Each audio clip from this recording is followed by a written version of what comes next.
do you guys earn?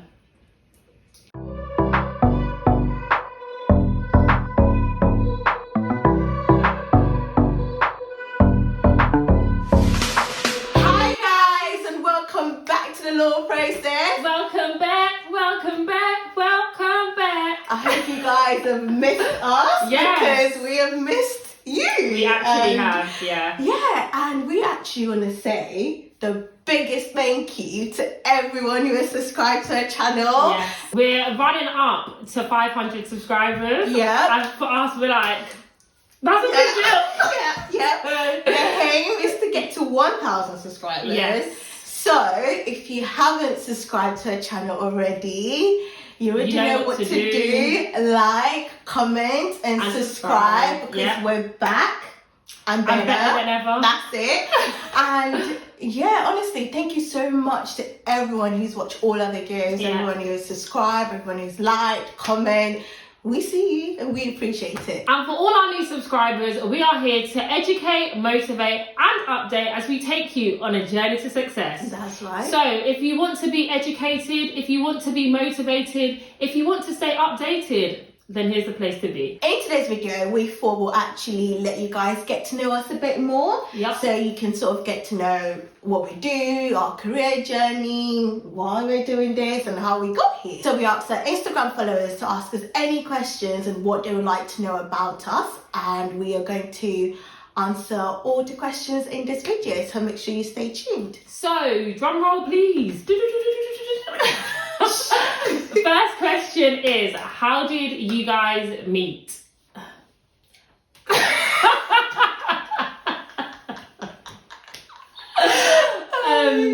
So we met at university. Yeah. We both went to Nottingham Trent University. Yeah. And we both did a law degree. And so that is how we met. We met in one of our seminars. Oh, actually no.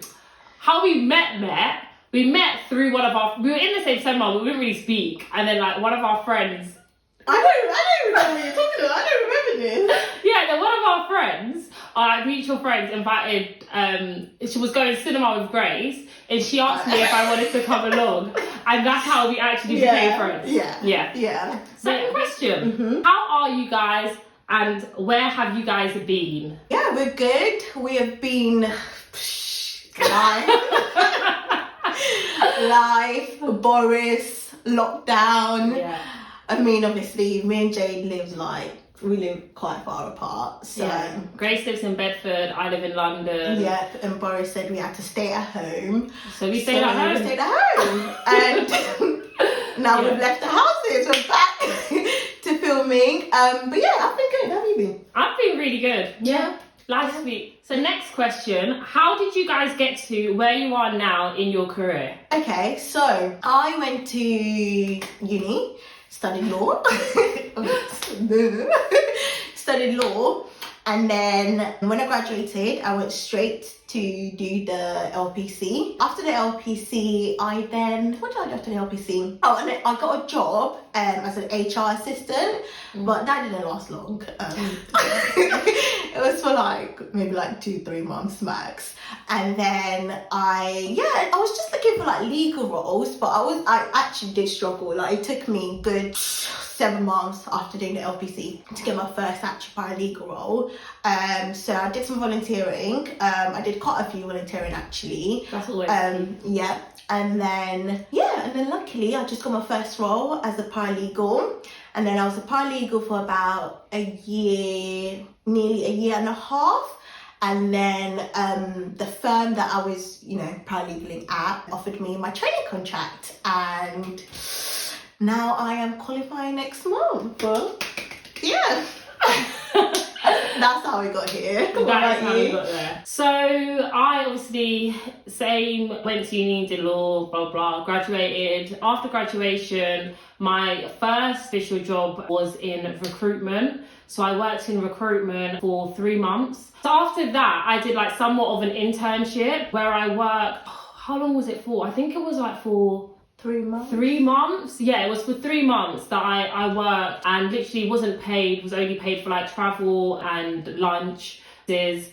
So I did that for 3 months, and after that I was promoted on to become a paralegal at that same law firm. So after that I was a paralegal at that law firm, and I also got promoted to be an assistant manager. So I was working as an assistant manager for the legal interns and as a paralegal.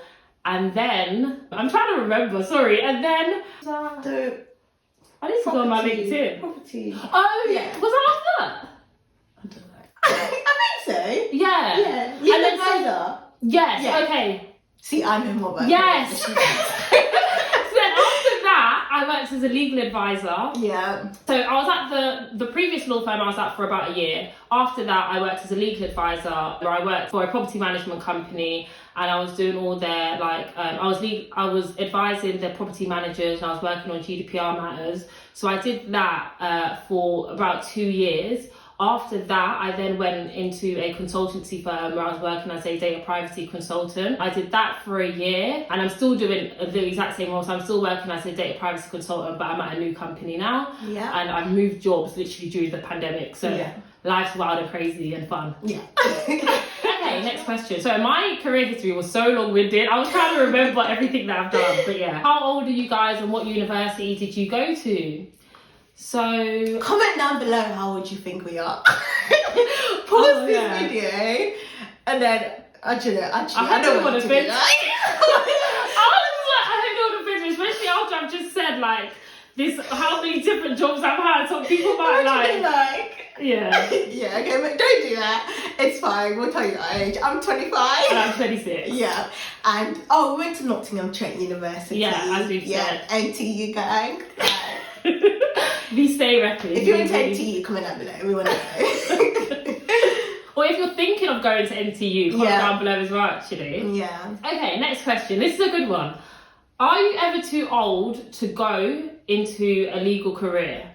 Oh, definitely not. Yeah, so I think by that, I'm assuming they mean go down the route of becoming a solicitor and things like that, obviously, because that route can be, and a barrister, that route can be quite long-winded in a certain sense. Mm-hmm. But no, if that's what you want to do, if that's what you're passionate about, then it's never too late to do anything that you're passionate about. It's never too late to do anything that you want to do. Yeah. I've gone to law firm open days where I've heard people speak who are career changers.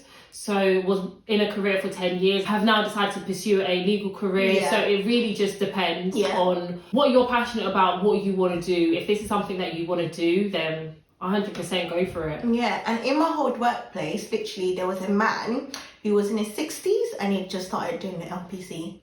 Really? 60. Yeah. It's never too late. Literally, it's never too late. Yeah. If that's what you want to do, then go for it. The world's your oyster. So next question is, the person's asking if they should do the LPC or wait for the SQE. I've actually had this question before. Oh, really? Yeah. And what's your answer? The thing is, obviously, we can't tell you what to do. We can only give you our opinion. And I don't know. Personally, I would do the LPC. Okay, wow. But that's literally only because I feel like the SQE is still not true. You still don't know what you're getting with it.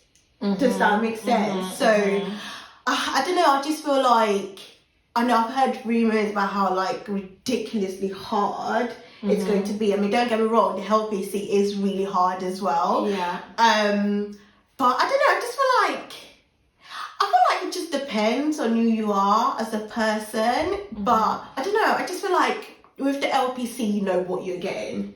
Okay. And I feel like it might also take law firms a while to adapt to the SQE. That's what I'm thinking. Okay. But I don't know, what do you think? See, I think that given the reason that the SQE is coming out in terms of it's being basically introduced to kind of accommodate the way that the legal profession's going, in terms of actually being able to be flexible, being able to study whilst working. So the flexibility of it, the reason that it's being brought out in terms of to to map the kind of ever-changing legal profession. Those sort of things would sway me to doing the SQE over the LPC, because it seems like the SQE is the new fashion and the new way that things will be going in terms of the structure and format and how they kind of want you to learn the law. So that would sway me to doing the SQE, because the LPC now seems like it's not the preferred way of learning the law, and how they want you to kind of go into the legal profession. I say they, meaning like the SRA, because there's a reason for them, you know, moving away from the LPC. So that is what I would also bear in mind. But yeah, there's no right or wrong answer really. Yeah. Okay, next question. So this is a question for you, Grace. Okay. Do you know what area of law you would like to specialise in once you qualify? Yes, I do. Employment, and if not employment, then private client. So those are like my two areas that I wouldn't mind qualifying in. But, and the next question is for me. What do you enjoy the most about being a consultant in your field? Ooh, that's a good question. So currently what I enjoy the most actually is the fact that you can't get away from data privacy. Like, data privacy and data protection is literally in every aspect of most things that we do in life. And so it's so relevant that I enjoy that part of it, the relevancy of it. I also enjoy the fact that it's still something that a lot of companies are trying to still embed within their company. They always want to make sure that they're up to date with it. So it's something that you kind of are continuously having to work on within an organisation. So it's not something that you can just leave and it's done. It's something that you're continuously having to work on. Yeah, it's just, and it's generally like the work is enjoyable. There's so many different aspects to it, whether it's like drafting a privacy notice or carrying out a risk assessment. There's so many different aspects to it that also makes it quite enjoyable, because you won't necessarily be doing the same thing day in and day out. Next question. Can I be your friend? If you subscribe to our channel, yes. Yeah. All of our subscribers are our friends. Literally, if you're not subscribed to our channel, if you want to be our friend, just subscribe to our channel and then you can be our friend. But yes, you can be our friend. We're accepting applications. Yeah, literally. What are your views on the vaccine? Oh, that's an interesting question. Okay, do you think you're going to take the vaccine? I will take the vaccine if it's required for me to take it. Personally, initially I was like, there's no way I'm going to take the vaccine. Like, I'm just not interested. But now I am actually going to take it. I think if they offer it to me, I will. Why not? If it's going to help COVID go away and we can have our lives back to normal. But on another note, we are actually going to do a video on vaccines. So watch out for our next legal right video. We will be discussing all things vaccines, your legal rights on whether it, you need to take whether it, you need to take it, whether people can force you to take it. Look out for that video. Yes. Yeah. Next question. As a year 12 student, can I network, and if so, how? Ooh, yes. So yeah, definitely. It's always good to network, whether you're in year 12, whether you've graduated. It's always good to network with the people that are in your profession and the people that are around you. How you do that depends on what you have accessibility to and the spaces that you're in. So for example, LinkedIn is a good source to utilize to build a professional network of people around you. So you can like add people, drop them a note to say that, you know, this is maybe a career that you want to go into, you're interested in getting an insight from them or something like that. There, obviously, when things open back up, there are always different networking opportunities that law firms put on, legal recruiters put on. So those would be good things to go to as well. Yeah. Also, if you literally go on Eventbrite, do you know what I'm talking about? Eventbrite, and just type in, you know, networking, like legal networking, a lot of, you know, networking event is always advertised on there as well, so you might find something that you might go into. But yeah, just be proactive, just put yourself out there. I actually remember one of my first work experiences, so I used to work doing like waitressing, and I was just speaking to this girl who was also doing waitressing, and she told me that her dad was actually a lawyer, and I was like, oh my gosh, no way, like, you know, I really want to like get into that field of work and things like that. And this is when I think it was like in between maybe like my first and second year of uni, or it was like while I was at uni anyway, and she told me that her dad was a lawyer, and she was like, I'll give you his number and like you can like call him, let him know that, you know, I put you in contact with him. And I ended up shadowing him. He was a barrister. I ended up shadowing him and going to court with him and things like that. So it's just about like just having conversations with people. Like if I hadn't started speaking to that girl, I would have never known that her dad was a lawyer. It's literally just about having conversations with people, putting yourself out there, and just people like nice people. Be approachable, be nice, and you know, you never know the opportunities that could come your way. And that's literally how I got my first ever legal experience, actually. Really? Yeah. So I used to work at a call centre, and this girl used to work there as well, and she was at uni at the time, and she was like, oh, I'm doing, you know, volunteering work experience at this law firm. And I was like, oh, okay, like, tell me about it. So she told me about it, and I was just like, oh my god, like, do you mind asking, you know, like the solicitor if they want anyone else who needs help or want to volunteer? And yeah, she asked them, and he was like, yeah, you can come in, and that's how I got it, literally. So it's literally about, again, be proactive. Like, if you know anyone who mentions anything to do with law, just be their friend. Literally, like, be their friend, and just start building up. But good luck, year 12 student. Yeah. How much do you guys earn? I was like, wait, should I read that out? Like, so we're not gonna say exactly how much we earn. That is private. But I feel like with law, really and truly, like, you can just Google like how much. That's so funny. You wanna know how much I Google it? No, it's true. Like, you know what we do. So I'm a trainee. She's a legal consultant. If you go on Google, how much do trainees? How much? I'm a data privacy consultant. Oh yeah, sorry. Data privacy consultant. Yeah. How much do they earn? You'll find your answer. You even know where we live. So. Ladies with Sarah Bedford, Data privacy consultant in London. No, That's to funny. be fair, I'm not saying. Don't know where I was gonna go with that. Yeah, like I said, Google is the answer. If you really need to know. Yeah, definitely. But I wonder why you need to know. The thing is, I feel like sometimes it is good to discuss your salary, because the person might be in the legal profession. Right, yeah. And it's good to know people's salary if you are going into a similar role and you want to make sure that you are not being positioned at a lower salary for any reason, like in a lower salary bracket, and someone who's doing the exact same role as you is in a higher salary bracket. In those instances, it's really good to know. And what I would do if that was the case is just go on Indeed or any of those other job sites, LinkedIn as well, and just look at similar roles to yours and the salary that they're being advertised at. Because in those instances, it is actually good to know people's salary. But you don't need to know mine. So final kind of question, but it's somewhat of a dilemma actually.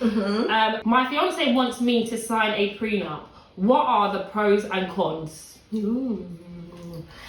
Well, that's a very good question. And we're actually going to be doing a video on prenup. Yeah, definitely. We said this in our intro. Our first ever intro. And we will be doing a video on prenups. So pros and cons of signing a prenup. First of all, you're protecting your assets that you come into the marriage with. So that's a pro. Yeah. That's a pro, that you're protecting the assets that you come into the marriage with. One is, it's not legally binding in the UK.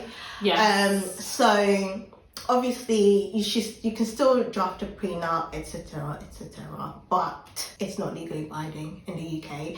The courts will take it into consideration if you were to, you know, get divorced, but it's not legally binding. There are also different things that you can do actually, and I guess we'll discuss this all in our prenup video, but prenup's not your only option. So for example, if you have a house and you want to protect what you've put in and what they've put in, then there's different ways of going about that as well. So there's different ways of doing things that aren't necessarily, you know, just the prenup route that you can also consider. So you could bear that in mind as well. And that's it. It's the whole question. That's all our questions. So I hope you know us.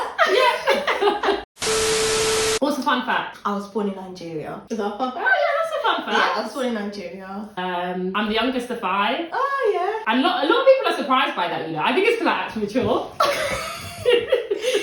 Guys, we have loved filming this video, as you can tell. I hope you guys get to know us a bit more. We are back. and we will be dropping you guys videos. We will be educating, motivating, and updating you. Yeah. And yeah, please subscribe to our channel. Tell a friend, tell a friend. Yeah. And we shall see you guys in our next video. Yes, we shall. Bye.